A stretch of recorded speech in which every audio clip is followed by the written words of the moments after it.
Hey, good evening, everybody. Sunday night, Bob here again, Biker News Canada.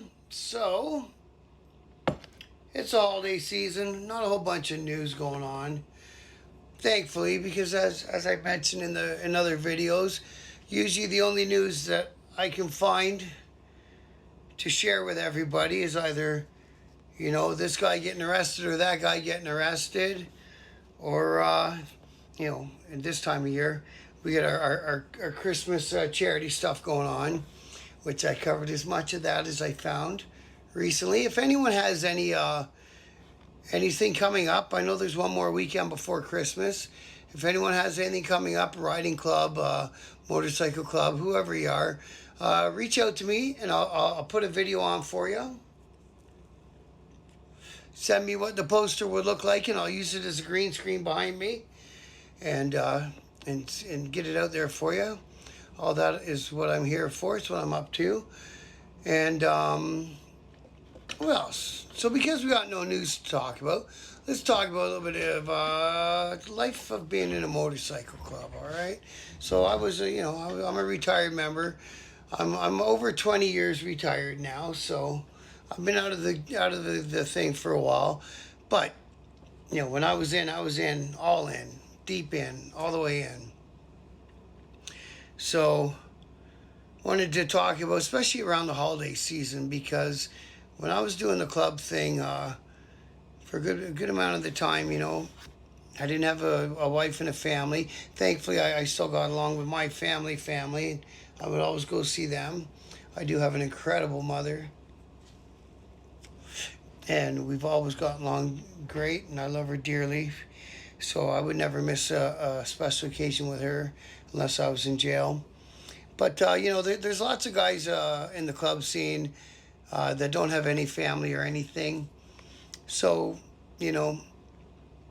keep in contact with your brothers, of course, right over the season. Invite them over for dinner. Do whatever you got to do so your brothers aren't alone. It's a time of year to be alone. And, you're in a club. That's what you do.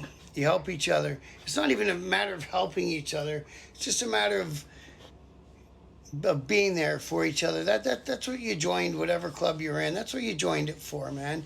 You joined it for the guys to be there for you, and for you to be there for your guys. And it doesn't matter if you're a new member, an old member. You just put on a prospect or a probate patch, or you've been doing it for 30 some years. And, the guys obviously been doing it 30 some years. They know what I'm talking about. I don't have to tell them anything. And the new guys, I'm assuming, if you went so far as to join a club, you know what you joined for. You know what the reasons for the club are. And, as you're getting into it, learn as much about your club as you can. The more of your club's history you know is always a better thing for you down the road. And absorb, all the new guys, absorb as much as you can. Listen. Don't talk, just listen. Especially if you get invited to an OM or something like that. Sit down and listen. And you'll find out the things that you thought were burning issues.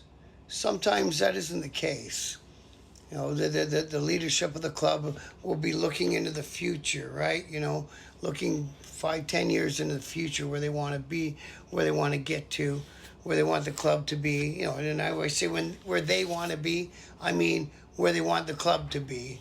Because nobody does this thing for their own personal benefit. And if you are, get out, man. You're doing the wrong thing.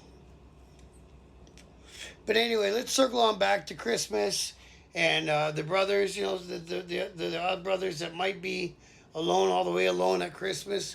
No family, no wives, no kids, no whatevers. Invite them over, man. Do what you gotta do. Make another plate. Get another seat at the table. It's what you gotta do, okay? And other than that, get out there, have your Christmas parties. And up here in Ontario, man, we've been able to ride our motorcycles up until like yesterday, man. So it's been